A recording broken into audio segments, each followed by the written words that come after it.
Bienvenidos a la entrevista de France 24. Soy Luis Muñoz por Santiago Aristía. En esta emisión nos vamos hasta El Salvador para hablar con Óscar Martínez, jefe de redacción del periódico digital elfaro.net. Es ganador de premios como el Gilman y autor de distintos libros. Precisamente acaba de publicar en la editorial Anagrama Los muertos y el periodista, un libro que parte de 3 hermanos asesinados, 3 hermanos que fueron sus fuentes, historia que hilvana con sus experiencias durante 13 años plasmadas en libretas Moleskine, cubriendo la esquina más violenta del planeta, Centroamérica. Óscar Martínez, bienvenido a la entrevista de France 24. Luis, muchísimas gracias por el espacio. Un gusto estar aquí. En el comienzo del libro avisas al lector de la desesperanza que se va a encontrar en tu texto y le dices, lea o abandone. ¿Es ese un abandono al que se han entregado muchos centroamericanos ante todas las historias de violencia que rodean sus vidas? Sí, mira, el libro básicamente va sobre eso. El libro va sobre los fondos que yo he conocido en estas sociedades tan desiguales, tan violentas, tan impunes, y que he cubierto durante 13 años. Y para contar el fondo me pregunté cuál era la historia que tenía, digamos, un punto de llegada menos resuelto. Y fue la historia de estos 3 hermanos. Son 3 hermanos que viven en un lugar paradójicamente llamado La Paz, en el departamento de La Paz en El Salvador. Uno de ellos fue miembro de una de las pandillas salvadoreñas y los 3 terminan brutalmente asesinados. Esta es la columna vertebral, pero le hilvanan muchas historias más de la cobertura de la violencia en un lugar como Centroamérica. Te repito, con datos tan graves como mi país, El Salvador, que en 2015 tuvo 103 homicidios por cada 100.000 habitantes, que actualmente en un país de 6.5 millones de habitantes tenemos a 64.000 miembros activos de pandillas. En Los muertos y el periodista explicas cómo Sala Negra nació como una unidad de investigación del periódico digital El Faro para responder por qué Centroamérica es el rincón más violento del mundo. ¿Te sirvió escribir el libro para encontrar una respuesta a la violencia centroamericana? Mira, me sirvió definitivamente mucho. Yo creo que le sirvió al Faro y a nuestros lectores haber creado el equipo de investigación Sala Negra. Fuimos un grupo de personas, no solo yo, un grupo de periodistas, documentalistas, fotógrafos, que cubrimos durante 13 años para tratar de explicarnos por qué nos matamos tanto en Guatemala, por qué nos matamos tanto en El Salvador, en Honduras, por qué operan con tanta impunidad los cárteles en el caso de la migración en México. Y yo te puedo decir 2 cosas. Es una respuesta difícil de resumir de una forma tan rápida, pero sí hay 2 características que yo creo haber entendido.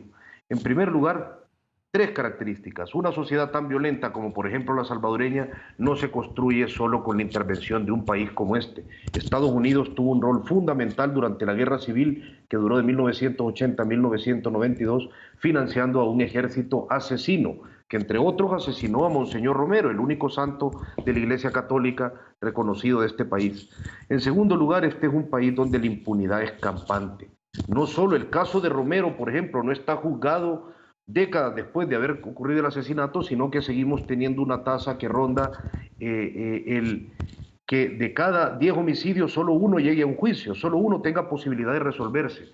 Y en último lugar, y esto es muy complejo de explicar, pero lo enunciaré, somos una sociedad que no conoce la paz.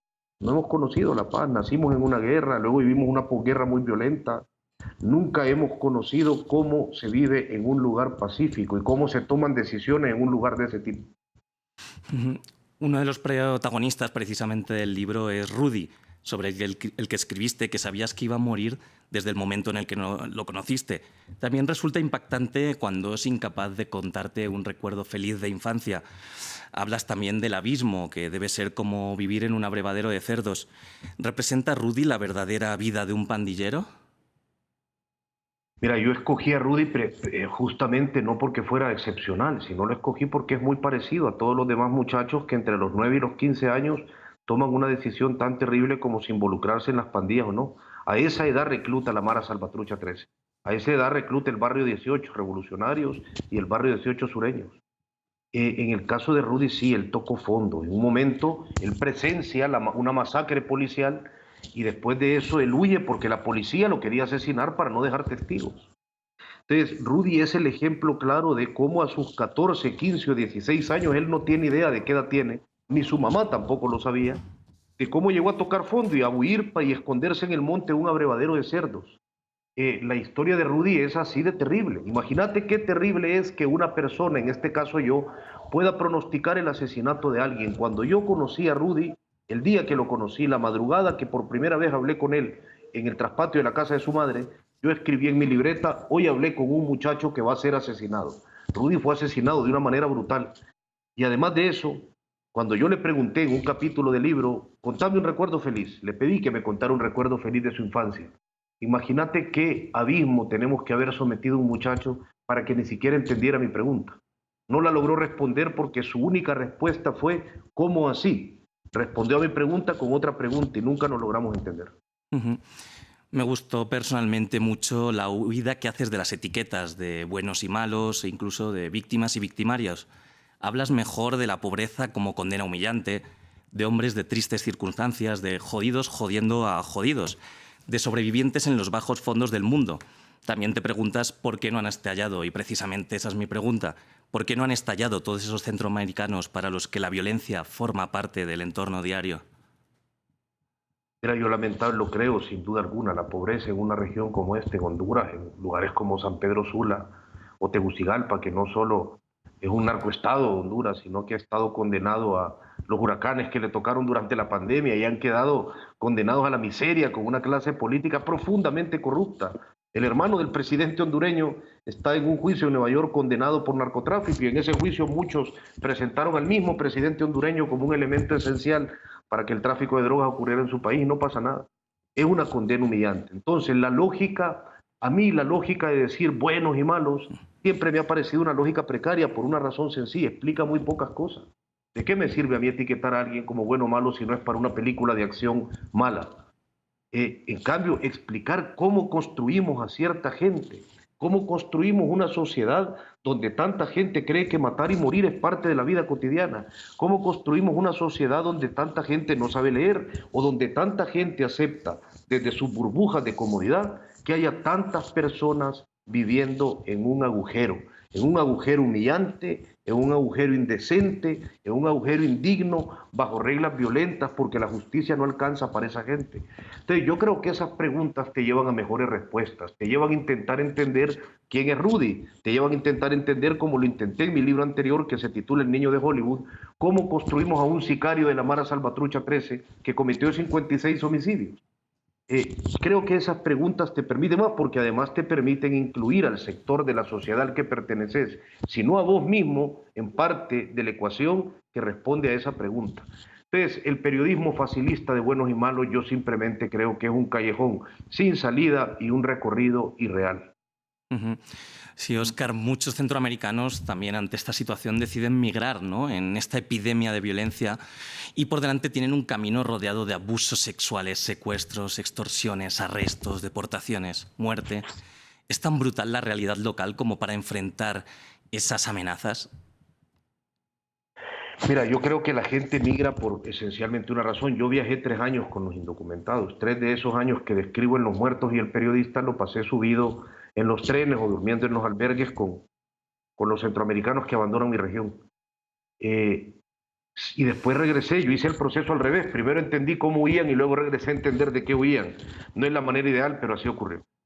Eh, Mira, el camino de México, yo vi una de las crisis humanitarias más terribles: los secuestros masivos perpetrados por los Zetas, ahora por el cártel Jalisco Nueva Generación, las violaciones constantes, principalmente a las mujeres, pero no solo, en puntos concretos del sur de México. Incluso los traficantes de personas, los coyotes, repartían preservativos a las mujeres y les recomendaban dejarse violar, pero suplicar que el violador usara preservativo, aduciendo que tenían SIDA para atemorizarlo un poco. Así de normalizada, así de integrado está esa regla en la migración centroamericana. Fue terrible, pero la gente migra esencialmente por una razón, y esa razón es uno de los mayores motores humanos: la esperanza de que existe una mejor vida, de que aunque tengas que pasar un tramo terrible de un camino horrible gobernado por un crimen organizado despiadado y por un Estado mexicano que es cómplice de ese crimen organizado, después de eso hay una mejor vida para vos y tus hijos que levantarte todos los días a las 3 de la mañana para trabajar en una fábrica o en un puesto de verduras en el mercado central, vivir bajo las reglas de una pandilla que te gobierna, que te extorsiona, que si quiere violar a tu hija lo va a hacer, es la idea de pensar que hay algo más allá. Y la idea de progresar es una de las ideas humanas más poderosas que ha movido la historia. Que esa ha conllevado al fracaso muchas veces, como en el camino de los migrantes, sí, pero es una idea humana que comprendo y que me parece poderosa. Y es lo que hace que tanta gente se siga yendo. Es lo que hace que tantos hondureños aún ahora sigan queriendo armar caravanas, después de que ya México y Estados Unidos se pusieron de acuerdo en aplastarlas, porque no les gustó ver al flujo centroamericano migrando orondo por sus carreteras. Prefieren que esa gente migre oculta por el monte, aunque saben lo que les pasa en el monte. Y rápidamente, se nos acaba el tiempo. Quería hacerte una última pregunta, y es que en tu trabajo como periodista has demostrado los acuerdos entre el presidente Nayib Bukele y las pandillas, algo que el presidente ha negado, mientras mantiene números récord de aprobación. ¿Qué significa un personaje como Nayib Bukele para un país como El Salvador? Rápidamente, Óscar. Rápidamente, Nayib Bukele es un personaje autoritario, es alguien a quien los rasgos de la democracia le estorban, pero es alguien que supo muy bien aprovechar el momento histórico de desencanto de los políticos tradicionales y venderse como el caudillo que lo va a solucionar todo. En un país con tan poca cultura democrática, los caudillos como Nayib Bukele tienen mucho éxito. Él es muy popular ahora mismo y sí, lo que decís no es algo que creamos, es un hecho. Él ha negociado con las pandillas para reducir los homicidios. Lo hemos probado con imágenes y documentos de su propio gobierno. Ha sido un placer conversar contigo, Óscar. Luis, un gusto. Cuando quieran lo repetimos. Muchas gracias, y muchas gracias también a nuestros espectadores. Pueden seguir más contenidos como este en France 24 y france24.com.